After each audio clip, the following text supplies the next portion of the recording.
Dans cette vidéo, je te propose qu'on découvre ensemble la caméra solaire de chez Action, donc la Smart Solar IP Camera. Salut, c'est Sylvain. Alors dans cette vidéo, on va parler caméra et caméra de chez Action. Et pourquoi déjà j'ai voulu essayer donc ce modèle de caméra de chez Action, parce que tout simplement j'ai eu un bon retour d'un ami qui m'a dit bah écoute, pour 40 balles ça marche pas trop mal. Alors ce que je te propose, c'est qu'on voit ça ensemble. J'avais envie d'installer des caméras supplémentaires. J'ai déjà des caméras mais qui ne sont pas solaires et donc que je pouvais relier au secteur assez facilement. Et puis je voulais en rajouter à certains endroits, mais j'avais pas disons facilité pour pouvoir les brancher. Donc là, l'idée avec le petit panneau solaire, c'est que ça soit autonome, en tout cas au moins en alimentation. Donc je me suis dit, vu que j'ai eu ce retour d'un ami, eh bien que j'allais tester cette caméra. Voilà. Donc cette caméra, on la trouve à 39, 90, 95 ou 99. Donc chez Action. En termes de spécificité, rapidement, donc on peut la contrôler avec une application, une résolution de 1920 par 1080, un flash alarme, une sirène de 90 décibels, une vision nocturne à 8 mètres, deux canaux, enfin deux way audio, c'est-à-dire qu'on peut entendre et aussi parler depuis l'application, un angle à 100 degrés, la possibilité de mettre une carte SD dedans jusqu'à 128 Go et elle est IP65. Voilà, donc ce que je te propose très rapidement, c'est qu'on ouvre la boîte, je ne l'ai pas encore ouverte, on ouvre la boîte, on regarde un petit peu ce qu'il y a dedans, on va aller se l'installer, puis on va faire quelques tests, et puis on va voir si, encore une fois, pour 40 balles, eh bien on peut avoir quelque chose qui fonctionne et qui vaille son prix en tout cas. Allez, c'est parti, on regarde un petit peu ce qu'on retrouve à l'intérieur. Donc ici, visiblement, c'est le petit panneau solaire avec une certaine longueur de câble. Donc ça veut dire qu'on va pouvoir déporter le panneau de la caméra. Donc ça, c'est intéressant. Visiblement, ici, c'est ce qui va être le support.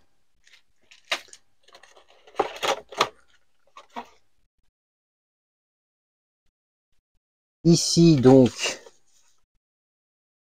la petite caméra. Ici, encore un support. Donc on va voir à quoi servent tous ces supports. Ici, un câble USB, USB-C et le manuel d'utilisation qui semble, ma foi, vraiment sommaire. Donc pour la caméra, alors c'est pas très gros hein, comme caméra. Alors on va déballer ça.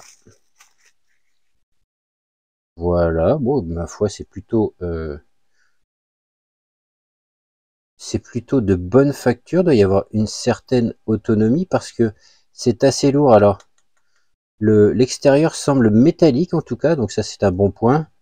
On a visiblement ici le point d'attache, le haut-parleur, donc ici USB, très probablement c'est pour la recharger en cas de souci avec le panneau solaire. Et ici on a le lecteur de carte micro SD, le bouton pour l'allumer, et ici un bouton reset, assez classique sur ce genre de petite caméra. Donc visiblement ça, ce doit être le support qui vient ici. Donc on va le fixer avec deux vis et je suppose que quand on desserre ici, voilà, on vient l'orienter et quand on a trouvé l'orientation, eh bien voilà, ça fonctionne. Ici donc je suppose que ça doit être tout ce qui est support pour panneaux solaires que l'on va déballer. Voilà, un panneau solaire de 3 watts à 5 volts. Et donc qui sort directement en USB-C, ça voudrait dire que potentiellement avec ça on devrait pouvoir recharger tout ce qui est USB-C, donc ça peut servir à autre chose que d'alimenter la caméra. À première vue, on nous indique rien sur ce qui est de la batterie contenue dans la caméra, donc on nous dit qu'il faut l'alimenter en 5 volts 1 ampère, mais je vois rien d'indiqué concernant la capacité de la batterie. Alors peut-être que c'est indiqué ici dans les caractéristiques, je ne sais pas, je vais regarder. J'ai pas trouvé d'infos dans la documentation, alors est-ce que j'ai mal cherché, je ne sais pas. Mon ami me dit que la caméra comme ça tient 10 jours à peu près, lorsqu'elle est chargée complètement et donc sans le panneau solaire. Donc ça semble correct. Après, peut-être que si vous avez des infos et que je n'ai pas vu, que j'ai pas réussi à trouver sur la boîte ou sur les papiers, n'hésitez pas à le mettre en commentaire. Ce que l'on va faire, dans un premier temps, je vais essayer de l'allumer. Je ne sais pas si elle est chargée. Voilà.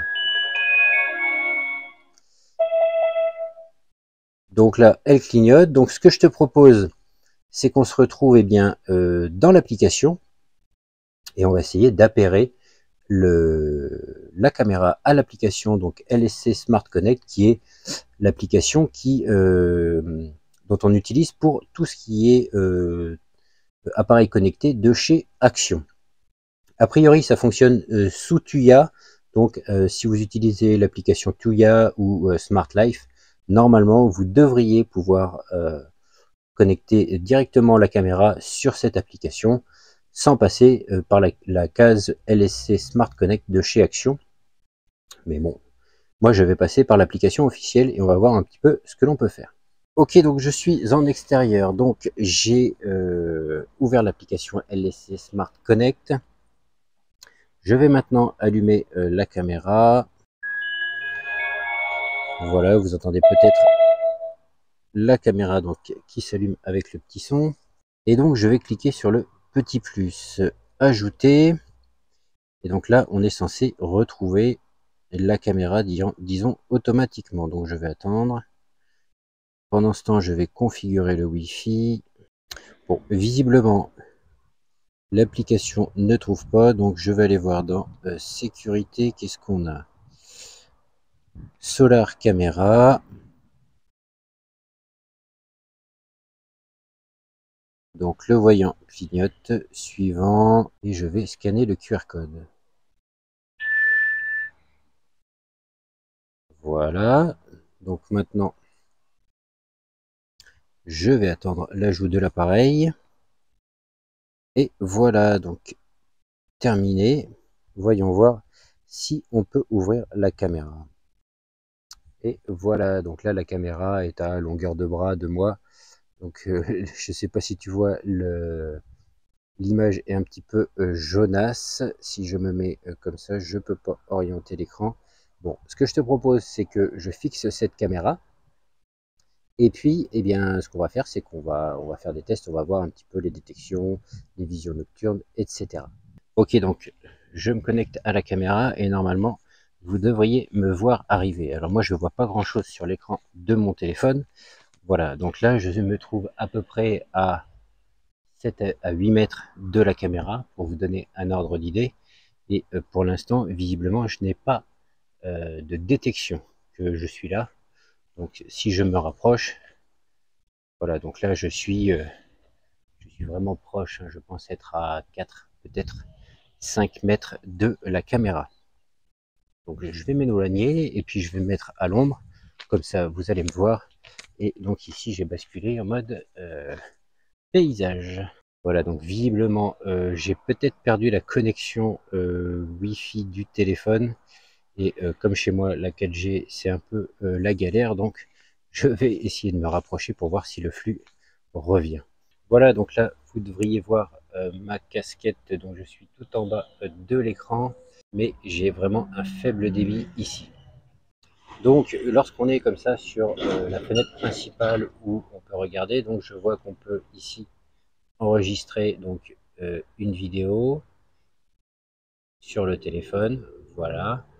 On peut visiblement appeler, donc ça veut dire très certainement que si je parle ici dans le micro, eh bien ça va sortir sur le haut-parleur. Donc il faut donner l'autorisation au microphone, voilà. Et donc ici on peut prendre une photo. Voilà globalement tout ce qu'on peut faire, enfin, ce qu'on peut seulement faire sur cet écran. Donc si on peut zoomer, mais voilà, clairement on n'est pas sur une superbe qualité, c'est vraiment pour avoir une vue d'ensemble. Je reviens en arrière et donc je vois qu'on a 3 petits points en haut à droite, en haut de la caméra. Donc on peut avoir les informations de l'appareil, la touche pour exécuter et automatisation, paramètres de base, vision nocturne, capteur PIR, gestion de l'alimentation, notification en ligne, etc. Paramètres de base, inversion de l'image, surimpression, mode conversation, donc bidirectionnel, on peut choisir seulement unidirectionnel, anti-scintillement désactivé, et je vais l'activer à 60 Hz et on va voir un petit peu si c'est plus propre. Bon, je sais pas si c'est vraiment plus propre, je n'ai pas l'impression. Bon, ça c'est des tests à faire, je verrai par la suite. Donc on retourne ici, vision nocturne, donc mode IR, donc c'est infrarouge, et mode couleur. Quand on va activer le mode couleur en vision nocturne, et bien normalement la caméra va allumer la LED qui se trouve en façade pour éclairer la zone et pouvoir ressortir finalement des couleurs. Capteur PIR, et bien voilà, je vais le mettre sur élevé parce que visiblement depuis tout à l'heure il n'a rien détecté. Gestion de l'alimentation. Donc ici on voit que la batterie est à 80%. Le câble d'alimentation est branché, donc le panneau solaire est branché, mais là il est à l'ombre. Et définir le seuil d'alarme de la batterie faible, 10%, c'est pas mal. Notification hors ligne, etc. Mise à jour de l'appareil, aucune mise à jour disponible. Je vais faire mise à jour automatique. Je reviens en arrière et étant donné que j'ai mis la sensibilité un petit peu plus élevée, je vais voir si je me recule. Tu devrais me voir de nouveau en entier. Bon, visiblement, je n'ai pas de notification. Alors, est-ce que c'est parce que, eh bien, je suis en même temps sur l'application? Je ne sais pas. Je vous dirai ça en conclusion. Donc, en bas, on retrouve, quand on est sur cet écran-là, la capture d'écran, le téléphone pour parler avec l'extérieur, la capture de vidéo, et ici, les trois petits points. Voilà, eh bien, on a les options supplémentaires. On peut activer la sirène. Donc, je ne sais pas si vous allez l'entendre. Bon, il nous parle de 90 décibels, on en est loin. Voilà. La lumière, donc quand on fait interrupteur, donc ça allume la lumière et l'alarme. Ici, la lumière, bon, c'est raccourci, il y a marqué alarme lumineuse. Quand on appuie dessus, alarme FL, donc je sais pas trop à quoi ça correspond, je vais laisser comme ça. Le mode nuit, couleur du thème, c'est le couleur du thème de l'application, voilà, la galerie et lecture de ce qui se passe. Si on va dans les messages, quelqu'un a été identifié donc à 16h02, c'était quand j'étais en train d'installer la caméra, mais depuis, il n'y a pas eu de message. Et les caractéristiques, donc c'est là où on était. Voilà, donc globalement, pas énormément de fonctions comme ce que j'avais pu voir. C'est censé être compatible Alexa et Google Home. Je vous laisserai découvrir parce que je n'utilise pas. Donc je vais faire quelques tests de vision nocturne, de tests de détection, et puis je vous ferai un retour d'ici quelques jours. On verra ça en conclusion. Alors ici on est sur une capture vidéo que j'ai enregistrée donc sur mon téléphone. J'essaie de passer devant la caméra que j'ai déplacée finalement parce que le capteur ne captait rien. Donc ici la caméra est bien plus basse et en fait je passe à peu près à 3 mètres de la caméra. Donc je me rapproche, mais même en me rapprochant, eh bien la caméra en fait me détecte pas. Le capteur, et même en sensibilité élevée, est vraiment comment dire, particulier et ne fonctionne pas toujours correctement. Donc cette fois-ci test de nuit, donc je passe vraiment pas très loin de la caméra. En mode infrarouge, la caméra me détecte pas. Et comme tu le vois, la qualité d'image n'est pas terrible. Même ici, très très proche, ça ne me détecte pas. Donc cette fois, toujours de nuit, mais en vision en mode couleur. Donc tu vois, la qualité est pas terrible. Et encore une fois, la caméra me détecte pas. Donc je me rapproche et toujours pareil, aucune détection. Même après visionnage des messages, rien du tout. Alors quoi penser de cette caméra, donc qui est installée ici vite fait à l'arrache pour test sur la boîte à oiseaux.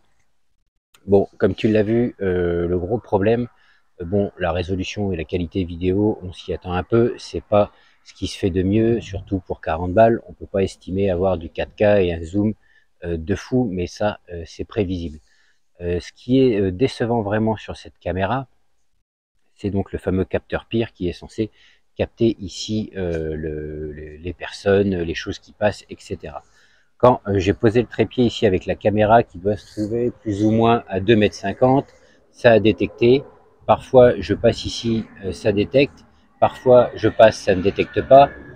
Et parfois je passe à 5, 6, 7 mètres, que ce soit là ou là, et ça capte. Donc le capteur, est-ce que c'est un défaut du capteur? Est-ce que c'est un défaut peut-être logiciel? Si c'est un défaut logiciel, il faut peut-être espérer des mises à jour, je ne sais pas.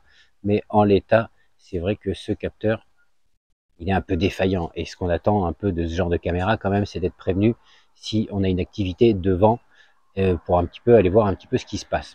Alors ce qui est très bien, et pour l'instant j'ai pas installé de carte SD, c'est que dès l'instant qu'il détecte, donc quand il détecte, eh bien il prend une photo et il nous envoie la photo. Donc ça c'est quand même plutôt pas mal. Donc à vous de voir maintenant si c'est suffisant pour vous pour 40 balles. De temps en temps, je sais qu'elle était en promotion à 30 euros, enfin 10 euros de moins, donc 29,90, quelque chose comme ça. Donc déjà 29,90, ça vaut un peu plus le coup. Après, c'est vrai que ça fonctionne. Niveau batterie, ça fonctionne. Le petit panneau recharge bien, c'est suffisant. Donc là-dessus, pas de souci. Voilà. À vous de faire votre propre avis. Et puis moi, je vous laisse et je vous dis à la prochaine. Salut!